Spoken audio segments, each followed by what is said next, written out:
Berniukas, gal norima blyno? Artėja Valentinkė. Operatorius sakė, kad nori mano blyno, bet aš tingiu ruošti. Todėl šiandien atėjome paragauti didžiausių blynų Vilniuje.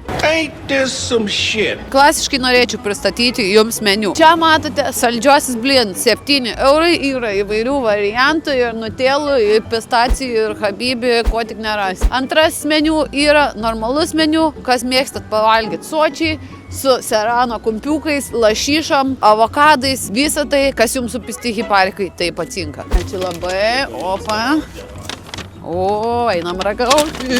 Šaunam ispaniškas lauktuvėlės. Čia yra su serano kumpiuku. Aš kaip mėgstu, kadangi riebiai. Kaip matom, tikrai didelis blynas, neplonus.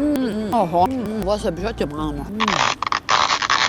Sūrio yra, ingredientų yra. Gal vienintelis minusiukas įdėčiau česnakinio padažiuko iki tobulumo. Tikrai nuostabus blynas, senai tokį gerą bevalgiau. Didžiulis. Kaip mėgsta moteris.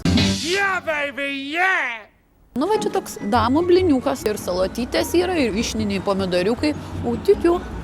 O deserčiukui Dubai habibi. Nežinau, ar įveiksiu visą habibi. Oho, nežinau, nuo ko pradėti.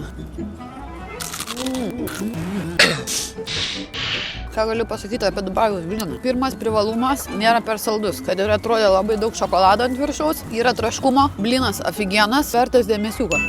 Ką šiam vaikai mėly galiu pasakyti, pirmam blynui duočiau stiprų 9, dydis buvo geri ingredientai, skanu, gal trūko to padažiuko, bet yra kitų blynų su padažiukais. Antrasis habibis duoda 8,5, saldžiai ne man, bet tikrai skanus, kokybiškus blynus. O komentaruose rašykite, ar norite mano blynų.